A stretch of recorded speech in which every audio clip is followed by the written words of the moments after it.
Bonjour Laurence. Bonjour, Bah oui, parce Laurence. qu'effectivement le métier évolue, les techniques aussi, et puis c'est le moment aujourd'hui d'en parler, puisque 8 septembre, c'est la journée mondiale de la physiothérapie, qui est le nom en fait international, on va dire, Oui, on de la n'a pas l'habitude. kinésithérapie. On n'a pas l'habitude d'entendre ce mot physiothérapie. Très peu, oui. Et effectivement, c'est le nom commun, international de la kinésithérapie qu'on n'emploie pas en France. C'est une façon de s'ouvrir un petit peu aux pratiques internationales, car le métier bouge, le nom, la nomination bouge, mais aussi les pratiques. L'aspect émotionnel et psychologique est de plus en plus pris en charge. On appelle ça le hands-on, hands-off. Hands-on, on comprend, ce sont les mains que l'on pose sur le patient.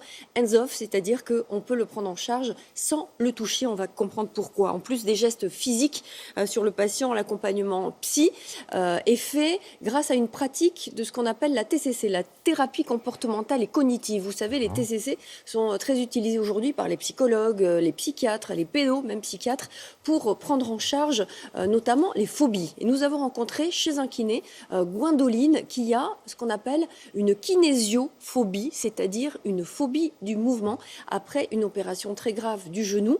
Vous allez comprendre, elle a peur même de le toucher et elle y arrive grâce à Sébastien, le kiné qu'on a rencontré. On commence, tranquillement. Regardez bien devant vous, redressez-vous. Si ça ne fait pas mal, essayez d'aller un peu plus loin encore. Ouais, impeccable, super. J'ai eu mal au genou un jour, sans véritable raison. Du coup, au bout d'un moment, le médecin il m'a dit on va faire un IRM. Et on a vu ce que j'avais. Et après, je me suis fait opérer. Cassure, fissure et kyste au ménisque.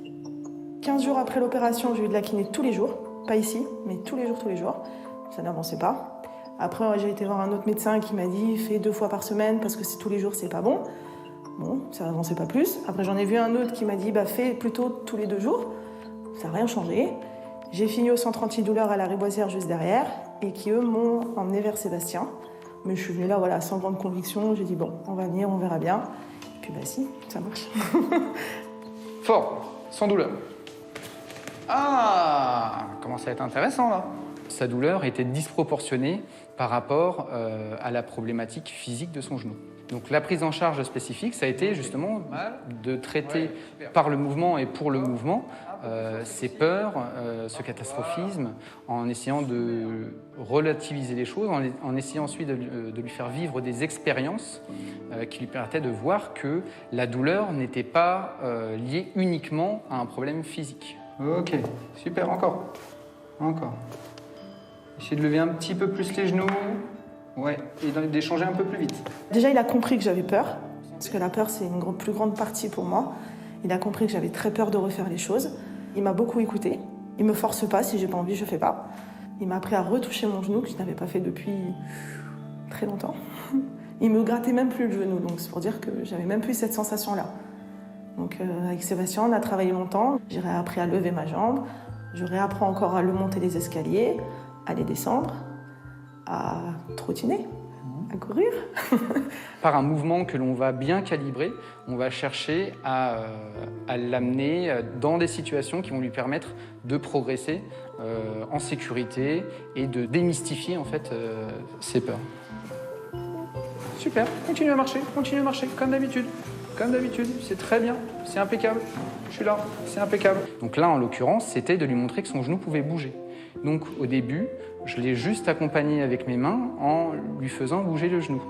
Et puis ensuite, elle l'a bougé toute seule. Et tout ça, ça s'est fait sur table.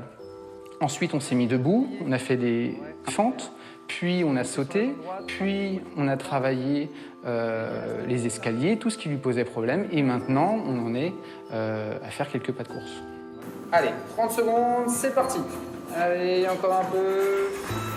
Et on freine. On marche lentement. Et on souffle bien. Excellent.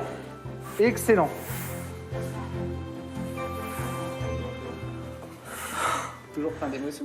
Voilà, encore plus d'infos, plus de détails sur cette profession qui a évolué, ma chère Laurence, puisque vous reviendrez après le journal de 9h.